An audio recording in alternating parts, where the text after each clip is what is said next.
Bonjour à tous, ravi de vous retrouver. Aujourd'hui, on a le plaisir de déjeuner avec Luc Gilles. Il est Head of Data and Analytics chez Corian. Bonjour Luc, Bonjour, comment ça va? très bien. Bon, ravi de t'avoir avec nous aujourd'hui. Pour commencer, est-ce que tu peux juste nous rappeler en quelques mots le contexte de ton entreprise? Parce que Corian, c'est un nom qu'on a déjà entendu, mais on ne sait pas forcément ce qui se trame derrière. Oui, avec plaisir. Corian, c'est un groupement de maisons de retraite et puis de cliniques.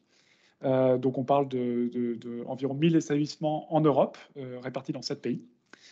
Voilà, donc c'est une entreprise dans laquelle il y a beaucoup d'aides-soignants, d'infirmiers, de personnel médical, hein, puisque c'est vraiment le soin qui est au cœur de l'activité. Combien Donc, de collaborateurs? on parle de 60 000 collaborateurs. Ah, c'est pas mal, hein? Sur les 7 pays. Voilà. Très bien. Et très féminin, 80 ou 85% de femmes dans le réseau. C'est très, comment c'est structuré? C'est très descendant, c'est très éclaté dans l'organisation? Oui, alors une organisation assez éclatée, effectivement, parce qu'à la base, chaque maison de retraite est finalement assez autonome. Et donc, le fait d'être un groupe, c'est quelque chose qui est assez récent, finalement, dans l'histoire de ce réseau. Et une maison de retraite, c'est comme un petit village. Ça fonctionne très bien de manière indépendante. Et parfois, d'ailleurs, les gens se posent la question de l'utilité d'avoir une centralisation au niveau du pays ou même au niveau du groupe. Donc c'est à nous d'apporter et de prouver la valeur à ce niveau-là. Donc ça va forcément avoir des impacts aussi, sur la manière dont tu vas gérer, tout ce qui est sujet autour de la data, forcément. Ça Exactement. impacte. En quelques mots, c'est quoi le rôle attendu de la data au sein de la stratégie de ton entreprise? Qu'est-ce qu'on en attend de la data chez Corian? Je pense qu'on attend vraiment d'être au service des résidents patients et aussi des employés, parce que, comme on vient de le dire, il y a beaucoup d'employés. Et qu'on est dans des contextes quand même de métiers qui sont difficiles, qui sont exigeants. Et donc, ce qu'on cherche à faire avec la data, c'est effectivement la mettre au service des clients et des employés, patients. Et pour Faciliter ça, la vie? exactement. Et donc, si je donne des exemples, hein, on a un vrai sujet, et je pense que c'est un sujet dont les gens ont beaucoup entendu parler récemment, sur la qualité. Donc, nous, c'est quelque chose qu'on suit de manière très forte. Et depuis que je suis arrivé il y a 2 ans, effectivement, ça a été mon principal focus. Donc, qu'est-ce que ça veut dire la qualité? C'est effectivement remonter les incidents qui peuvent survenir en établissement, les réclamations qui arrivent, les résultats d'audit qualité, la certification ISO, puisque nous, on a pour ambition Oui, il y a que des contraintes légales 100% des, c'est ça, que ouais. 100% des établissements soient certifiés ISO d'ici, je crois qu'il reste 2 ans au contraire. Voilà. Ce qui était intéressant aussi, quand on avait préparé cet échange, tu me disais, on regarde, évidemment toutes les déclarations, comme tu dis, d'incidents qu'il peut y avoir, mais on regarde aussi les non-déclarations. Ça, je trouvais ça intéressant. Tu peux nous Exactement. expliquer? Oui, oui, c'est ça. Donc, Ne pas avoir d'informations, c'est c'est finalement une aussi information. intéressant que voilà, c'est une information de ne Oui, pas avoir d'informations. exactement. Donc, non, non, effectivement, on a une jolie carte sur laquelle on met tous nos établissements et puis le nombre d'incidents. Donc, effectivement, plus on a d'incidents, plus on se pose de questions, surtout si ce sont des incidents graves. Mais finalement, les pires établissements, c'est pas forcément ceux qui déclarent le plus d'incidents. C'est peut-être justement ceux qui ne déclarent rien et du coup, c'est pas transparent, ça passe sous le radar et on n'arrive pas à gérer. Donc, c'est pour ça qu'en fait, on ne croise pas que cette information individuellement, du type le nombre d'incidents, mais on va la croiser avec un faisceau d'autres indicateurs du type, typiquement, est-ce que ça se passe bien au niveau RH? Est-ce que j'ai beaucoup de turnover? Est-ce que j'ai beaucoup d'absentéisme? Est-ce que j'ai beaucoup d'accidents du travail? Ça, c'est un sujet, Euh, les RH, hein. Toute la partie, Exactement, c'est la data aide beaucoup sur le sujet des RH. c'est ça. Déjà, pour avoir une vision de notre réseau, de combien on a de Macro. personnes, ou très macro. Et en fait, sur la data d'une manière générale, hein, que ce soit pour les RH, pour la qualité, pour le médical, puisqu'on lance aussi ce sujet de suivi médical, c'est vraiment, on a 3 enjeux. Le premier enjeu, c'est juste déjà d'aller chercher la donnée et de pouvoir la présenter dans un contexte d'un réseau très décentralisé, beaucoup d'acquisitions, énormément de systèmes d'information différents. Donc, juste aller récupérer l'information, la mettre en qualité, c'est déjà un premier travail. Le deuxième travail, c'est de permettre la prise de décision basé sur la donnée, Piloté. donc devenir data-driven. Et ça, c'est le niveau d'après, et on arrive à le mettre en place typiquement sur ces indicateurs qualité qu'on vient croiser avec les données RH pour se dire, oula, attention, ici j'ai peut-être un sujet parce que j'ai des établissements qui sont mauvais dans tous les critères, il risque de se passer quelque chose de non souhaitable. Donc on va venir corriger ça. Et après, le troisième niveau, ça serait justement d'être dans l'anticipation, de devenir beaucoup plus proactif ou prédictif, et de se dire, est-ce que j'observe finalement, est-ce que je peux anticiper les éventuelles anomalies qui pourraient survenir, et finalement mettre le bon, justement pallier une situation de turnover massif ou d'absentéisme massif à un endroit. Anticiper, prédictif. Et l'anticiper, exactement. C'est intéressant du fait, en croisant donc à la fois les données RH, les données qualité, les données médicales, ça te donne vraiment une vision 360 et tu arrives à croiser toutes ces données.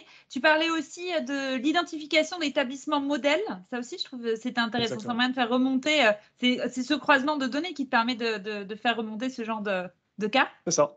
Exactement. Et là-dessus, la question qui se pose, c'est aussi justement, est-ce qu'on a un modèle opérationnel qui favorise le fait de devenir un établissement modèle? C'est-à-dire que du coup, nous, on va regarder tous nos établissements qu'on estime être bons ou très bons, et on va regarder si justement il y a des facteurs qui font que cet établissement fonctionne bien par rapport aux autres. Et donc, souvent, c'est quand même des sujets RH du type quand il y a un bon CODIR établissement, c'est-à-dire un bon directeur d'établissement assisté d'une bonne infirmière coordinatrice, un bon médecin coordinateur, en général, ça fonctionne bien dans l'établissement.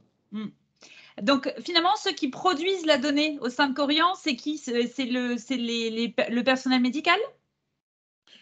Oui, exactement. Donc, les aides-soignants, les infirmiers, les médecins, par la saisie d'informations dans les systèmes de soins.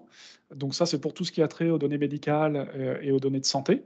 Et puis ensuite, les autres informations sur la qualité, sur les incidents qui surviendraient, sur les réclamations, ça, c'est des sources un petit peu différentes. Voilà, les réclamations par les familles ou les résidents, les incidents par les directeurs d'établissement, les résultats d'audit par les organismes externes de certification. Oui, tu as pas mal d'acteurs quand même. En fait, ce qui était intéressant, c'est que finalement, chez toi, c'est pas tant ton enjeu d'acculturation, il n'est pas forcément sur l'idée de s'assurer de la saisie des données, parce que ça, comme tu le disais, historiquement, en plus, j'imagine que les dossiers médicaux, c'est quand même des choses qu'on remplit, qui sont remplies. Enfin, je veux dire, il y a déjà aussi des réflexes qui sont en place par rapport à ça.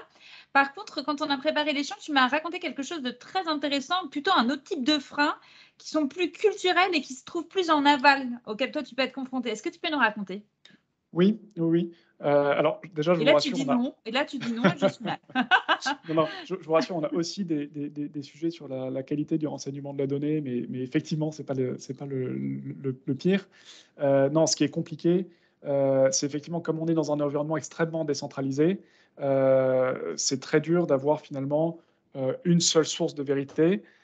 Et donc, évidemment, on a autant de sources qu'on a de pays et qu'on a de lignes de service. Donc, par exemple, on va avoir une source de données médicales qui fait foi en France, mais ça va être un autre système qui va être utilisé en Allemagne, ça va être un autre système qui va être utilisé en Italie, etc. Et ça va être pareil pour le sujet qualité, pour le sujet RH avec la paye qui va être différente dans chaque pays, etc. Donc, on a autant de systèmes que de sujets et de pays. Et derrière, donc, on vient consolider cette donnée. Et ça veut dire aussi qu'on a parfois autant de traitements qu'on a d'entités et de pays, voire d'établissements, puisque chacun remonte ses propres chiffres. Et donc, quand finalement on arrive à accéder à toute l'information, à la prendre, à la collecter, à la mettre au même format, à la normaliser, à l'agréger, et à venir poser la même définition unique à travers tous nos 7 pays, en disant, voilà un taux d'absentéisme, par exemple, pour l'Allemagne, qui est comparable, parce que c'est la même méthodologie de calcul, avec celui de la Belgique, avec celui de la France. Si on le redescend jusqu'aux établissements, les établissements nous disent, ah mais non, pourquoi? Pas du tout. Chez nous, c'est pas comme ça, on le définit pas comme ça.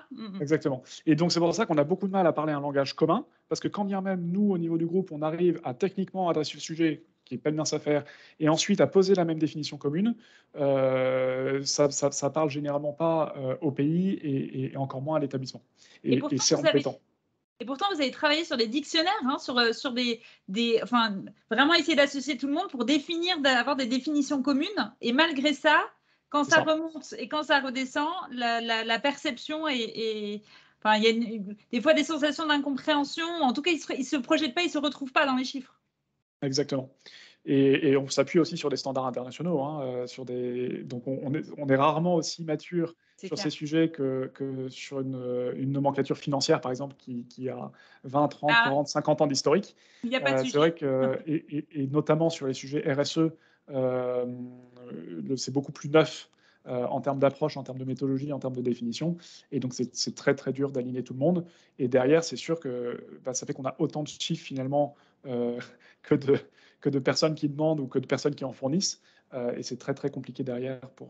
Alors, comment on le craque, ce sujet-là? Par où est-ce qu'on peut prendre ce genre de problématique? Parce que je suis sûre que tu n'es pas le seul à l'avoir. Comment toi, tu essayes de réussir à le craquer? Je pense par un sujet qui va te parler et qui va parler aux gens qui nous écoutent, l'acculturation déjà. Donc La quoi? effectivement, non, mais effectivement, réunir les différentes parties prenantes autour de ce sujet-là, et puis réussir à les mettre autour de la table et les aligner. Et progressivement, je trouve aussi qu'il y a un aspect très progressif en fait dans ce qu'on fait. On crante. C'est-à-dire que finalement, OK, on arrive de but en blanc, on prend toutes les données, on donne des chiffres et on dit ah non, c'est pas du tout ça, etc. Bon, très bien. Mais ensuite, on va faire venir un organisme de certification, un auditeur qui va dire si, ce chiffre-là, il a du sens. En tout cas, selon la définition qui est donnée, selon les retraitements et les sources dont on dispose, ce chiffre a du sens. Donc, on crante quand même que on passe d'un chiffre qui n'avait absolument aucun sens à un chiffre qui a un sens déterminé.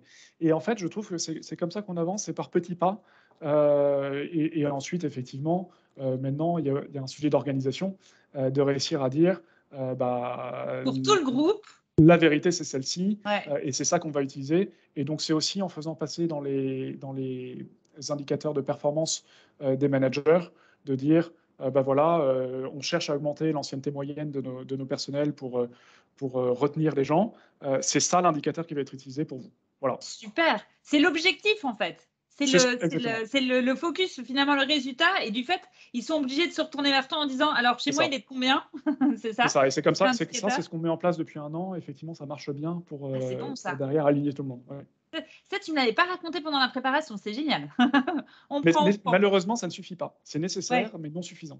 C'est un ensemble de choses. Et comme tu disais, sinon l'autre, de partir par le plus petit niveau granulaire pour réussir en fait à avoir une vision presque établissement, pays, et pour au final arriver à une norme groupe.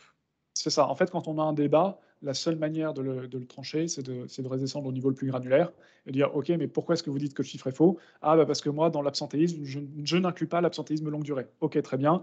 On peut peut-être vous faire à ce moment-là une version pour vous qui vous affiche l'absentéisme moins l'absentéisme longue durée. Ah, Là où nous, au groupe, sachez quand même que vous êtes objectivé sur l'indicateur global qui contient l'absentéisme longue durée.